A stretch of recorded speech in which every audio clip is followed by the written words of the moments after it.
Dear students, welcome to the lecturer group. आज हम 9th class की फ़िज़िक्स की न्यू बुक के चैप्टर नंबर 2 के एमसीक्यूज सॉल्व करेंगे। एमसीक्यू नंबर 1 को देखते हैं। इसमें क्या पूछा गया है? The numerical ratio of displacement to distance is. इसमें पूछा गया है कि रेशो जो है डिस्प्लेसमेंट और डिस्टेंस में वो क्या होती है।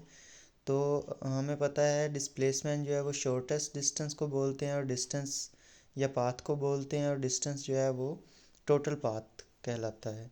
तो इन दोनों की अगर रेशो निकाली जाए वो हमेशा इक्वल टू 1 और लेस देन 1 ही आती है। तो इस वजह से इसका डी ऑप्शन जो है वो करेक्ट है। अब एमसीक्यू नंबर 2 को देखते हैं। इसमें पूछा गया है, if a body does not change its position with respect to some fixed point then it will be in state of. यानी कि अगर कोई बॉडी जो है वो अपनी पोजीशन चेंज नहीं कर रही किसी एक ख़ास पॉइंट के लिहाज से, तो वो क्या कहलाएगी? वो कहलाएगी कि वो रेस्ट में है। ठीक है, इस वजह से वो पोजीशन चेंज नहीं कर रही उस रेफरेंस के लिहाज से। इसी तरह अगर हम एमसीक्यू नंबर 3 को देखें तो इसमें पूछा गया है, a ball is dropped from the top of a tower, the distance covered by it in the first second is. अगर हम इसको देखें तो इसमें हम सेकंड इक्वेशन ऑफ मोशन को यूज़ करेंगे। सेकंड इक्वेशन ऑफ मोशन जो है उसका अगर मैं लिख दूँ, S is equal to initial velocity multiply by T plus 1/2 A T का स्क्वेयर। तो इसी को मैंने यहाँ पे मॉडिफाई कर दिया है, क्योंकि हमारी इनिशियल वेलोसिटी जो है वो ज़ीरो है। वो जब मल्टीप्लाई होगी टाइम से तो वो भी ज़ीरो हो जाएगा, हमारे पास सिर्फ ये वाला एरिया बचेगा। तो मैंने सिर्फ इसी को यहाँ पे मेंशन कर दिए। इसमें हम जी की वैल्यू जो है वो 10 सॉरी ए को भी मैंने जी के साथ रिप्लेस इसलिए किया है क्योंकि अब चीज़ नीचे को घिर रही है। ठीक है, कोई नीचे से जब चीज़ गिर रही है तो वो ग्रेविटी की वजह से एक्सेलरेशन प्रोड्यूस हो रही है उसमें, तो इस वजह से वहाँ पे जी आ जाता है। ये आप लोगों ने याद रखना है। इसी तरह टी उन्होंने हमें ख़ुद प्रोवाइड किया हुआ है। अब हमने जस्ट जी और टी का पहले स्केयर लेंगे, वो 1 ही रहेगा। उसे जब हम 10 के साथ मल्टीप्लाई करेंगे तो 10 आ गया ऊपर। ऊपर हमारे पास 10 होगा और नीचे जो है वो डिवाइडेड बाय 2 है। 1/2 के 2 से जब कटेगा तो 5 मीटर हमारे पास आंसर आ जाएगा। तो इस तरह से ये जो हमारा आंसर है वो 5 मीटर आ गया है। अब हम नेक्स्ट एमसीक्यू को देखते हैं, जो कि है एमसीक्यू नंबर 4। इसमें पूछा गया है, a body accelerate from rest to a velocity of 144 kilometre per hour in 20 second, then the distance covered by it is. तो सबसे पहले देखिए कि टाइम जो है इन्होंने यहाँ पे वो सेकंड्स में दिया है यहाँ पे, और जो डिस्टेंस है सॉरी वेलोसिटी जो है वो किलोमीटर पर आवर्स में दी है। तो सबसे पहला काम जो है आपको ये चेंज करना है 144 किलोमीटर पर आवर्स को मीटर पर सेकंड में। ठीक है, तो अगर आप इसको चेंज करेंगे 1000 और जो 3600 है उसके साथ डिवाइड करके, तो आपके पास आंसर आएगा 40 मीटर पर सेकंड। सबसे पहले आपने ये चेंज कर लिया, उसके बाद इसमें भी सेकंड इक्वेशन ऑफ मोशन ही लगेगी। आपके पास जो है वो इनिशियल वेलोसिटी जो है, क्योंकि रेस्ट से स्टार्ट हुआ है तो वो आपके पास अगेन ज़ीरो ही है। ए जो है वो किस तरह निकाला है, वो आप लोगों ने ए का फार्मूला है। ए का फार्मूला क्या है जी? V f minus v i divided by t. तो आपके पास फाइनल वेलोसिटी जो है वो अब 40 मीटर पर सेकंड है। इट्स मीन मैं इसकी जगह इसके आगे 40 लिख देता हूँ। वी आई तो आपके पास वैसे ही सॉरी ये 4 है, 40 डिवाइडेड बाय टाइम। टाइम क्या है आपके पास? 20। तो 40 divided by 20 is equal to 2। V i जो है वो रेस्ट से है, वो वैसे ही ज़ीरो है, तो इसलिए उसकी कोई वैल्यू नहीं होगी। तो ये हमारे पास जो है वो 20 आंसर आ जाएगा। इसके बाद अगर हम नेक्स्ट मूव करें तो मैं इसको एक बार क्लियर कर देता हूँ। आगे अगर हम देखें तो यहाँ पे हमारे पास जो है वो जस्ट हमारे पास ये तमाम वैल्यूज़ आ गई हैं, हमने इस इक्वेशन में पुट करनी है और हमारे पास आंसर आ जाएगा 400 मीटर। तो आई होप सो आपको समझ लग गई होगी। अब हम नेक्स्ट क्वेश्चन पे मूव करते हैं। जी स्टूडेंट्स, तो क्वेश्चन नंबर 5 में पूछा गया body is moving with constant acceleration starting from rest it cover a distance s in 4 second. How much time does it take to cover 1/4 of this distance.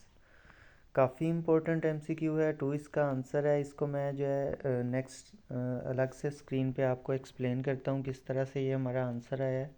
तो चलें चलते हैं उस स्क्रीन। जी, जैसा कि डाटा हमें बता रहा है कि जो इनिशियल वेलोसिटी है वो हमारे पास ज़ीरो है और जो डिस्टेंस कवर्ड इन 4 सेकंड है वो एस है। तो अगेन हम जो है वो सेकंड इक्वेशन ऑफ मोशन को यूज़ कर रहे हैं। एस को जो है वो हमने सेकंड इक्वेशन ऑफ मोशन को लिखा। इनिशियल वेलोसिटी जो है वो हमारी ज़ीरो है, तो अगेन हमारा जो ये पोर्शन है ये वाला वो ज़ीरो हो जाएगा और अब हम अगेन बस इसी पोर्शन को यूटिलाइज़ कर रहे हैं। ठीक है, तो अब हम जो है वो इसको देख लेते हैं इसमें आगे मज़ीद क्या करना है। एक मिनट मैं ये क्लियर कर दूं। जी, तो ए टी के स्केयर की जगह जो है हमारे पास टाइम जो है 4 सेकंड का है, तो हमने टी की जगह 4 को पुट कर लिया है। अब 4 को जो है वो 2 स्केयर ओपन किया तो 16 आया, 16 को 2 से डिवाइड कर दिया तो 8 हो गया हमारे पास। एस जो है वो अब 8 ए के इक्वल है। अब आपको पता है कि हमने जो फाइंड करना है time taken to cover 1/4 of the distance. 1/4 of distance क्या बनेगा, एस डिवाइडेड बाय या एस मल्टीप्लाई बाय 1/4 कर लें या एस डिवाइडेड बाय 4 कर लें। तो अब हम जो है वो और इसके लिए टाइम कितना लगा है, लेट्स से वो t1 लगा है, तो s डिवाइडेड बाय 4 लिखा हमने डिस्टेंस की जगह और इज़ इक्वल टू वही फार्मूला 1/2 at का स्केयर। ठीक है, वही जो आगे हम ऊपर यूज़ कर रहे हैं सेकंड इक्वेशन का। इनिशियल वेलोसिटी वाला पार्ट तो ज़ीरो हो गया, तो नेक्स्ट वाला पार्ट जो है 1/2 at का स्केयर। अब हमने यहाँ पे देखें, अभी ऊपर हमने ये फाइंड आउट किया है कि s is equal to 8a। अब हम इस s में इसको सब्सटीट्यूट करने वाले हैं, तो नीचे चलते हैं। यहाँ पे मैंने उस एस में जो है वो 8a को सब्सटीट्यूट कर दिया है, क्योंकि हमें पता है हमने ऊपर अभी फाइंड आउट किया था s is equal to 8a।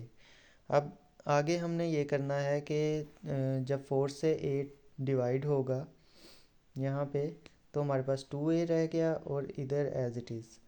अब a इस साइड पे भी है इक्वेशन के और इस साइड पे है, इसको कैंसिल आउट कर दिया और यहाँ पे हमारे पास ये रह गया जी 2 इज़ इक्वल टू 1/2 t का स्केयर।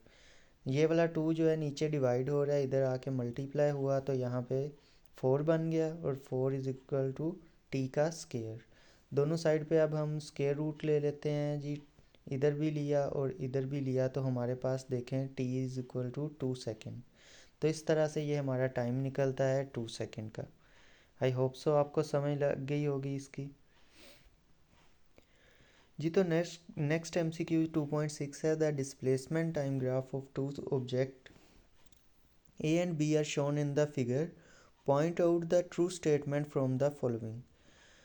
इसमें हमें नज़र आ रहा है कि ये जो पहला जो हॉरिजॉन्टल लाइन है वो B वाली, वो हमें शो कर रही है कि टाइम गुजरता जा रहा है लेकिन डिस्टेंस जो है, सॉरी डिस्प्लेसमेंट जो है वो कवर नहीं हो रही। जबकि जो हमारी ए वाली लाइन है वो हमें प्रॉपर नज़र आ रहा है कि वो ऊपर की तरफ जो है वो स्लोप बन रही है, वो इंडिकेट कर रही है कि वेलोसिटी या जो यूनिफॉर्म एक्सेलरेशन है वो हो रही है। ठीक है, तो यहाँ से हम ये पॉइंट निकाल सकते हैं कि velocity of A is greater than B. इसी तरह अब हम नेक्स्ट MCQ पे मूव करते हैं। जी, 2.7 MCQ जो है उसमें पूछा गया है the area under the speed time graph is numerically equal to. तो जो स्पीड टाइम ग्राफ के अंडर एरिया होता है वो जो है वो टोटल डिस्टेंस कवर्ड को इंडिकेट करता है। इसी तरह जो नेक्स्ट MCQ है 2.8 उसमें पूछा गया है gradient of the speed time graph is equal to. तो ग्रेडियंट जो होता है स्पीड टाइम ग्राफ का वो एक्सेलरेशन के इक्वल होता है, एक्सेलरेशन को शो करता है। इसी तरह जो है वो अगर हम 9th MCQ को देखें तो gradient of the distance time graph is equal to. तो डिस्टेंस टाइम ग्राफ का जो ग्रेडियंट है वो स्पीड को जो है वो रिप्रेजेंट करता है। अब हम जो है वो 10th MCQ को देखते हैं। 10th MCQ में पूछा गया car accelerate uniformly from 80.5 kilometre per hour at T0 and to 113 kilometre per hour at T9 which graph best describe the motion of the car. B option इसका correct है। किस तरह से करेक्ट है अब इसको देख लेते हैं। इनिशियल स्पीड जो है वो अगेन किलोमीटर पर आवर्स में है, तो हमने उसे मीटर पर सेकंड में कन्वर्ट करना है। ये इस तरह से मैंने 1000 से मल्टीप्लाई करके 3600 जो कि उससे डिवाइड करके सेकंड में कन्वर्ट कर लिया मीटर पर सेकंड में। इसी तरह फाइनल स्पीड को भी मीटर पर सेकंड में कन्वर्ट कर लिया। पहला काम ये है। टाइम इंटरवल जो है वो हमारे पास 9 सेकंड का निकला है। आगे हम देखते हैं जी, हमने जो इक्वेशन यूज़ की है वो आपके सामने है। Final velocity is equal to initial velocity plus AT। अब हमारे पास जो फाइनल वेलोसिटी है वो ये निकली है। इनिशियल वेलोसिटी जो है वो हमारे पास 22.36 मीटर है। टी हमारे पास 9 है। जस्ट हमने वैल्यूज़ को पुट किया है। एक्सेलरेशन के लिए फार्मूले को थोड़ा सा रीअरेंज करना पड़ा और हमारे पास 1 मीटर पर सेकंड निकला। इट्स मीन कि जो इन ग्राफ में से जो यूनिफॉर्मली 1 मीटर पर सेकंड में बी ऑप्शन ही हमें शो कर रहा है कि एक्सेलरेशन इस तरह से हो रही है। बाकी जो ऑप्शंस हैं वो हमें ये इंडिकेशन नहीं दे रहे इस तरह की कोई भी। तो जो हमारा बी ऑप्शन है वो करेक्ट है। आई होप सो आपको समझ लग गई होगी। ये हमारे चैप्टर 2 के MCQs थे। तमाम MCQ जो है मैंने कोशिश किया कि आपको समझ लग जाए। अगर आपको समझ आई है तो काइंडली वीडियो को लाइक ज़रूर कीजिएगा और चैनल को भी सब्सक्राइब कर दीजिएगा और शेयर करना मत भूलिएगा।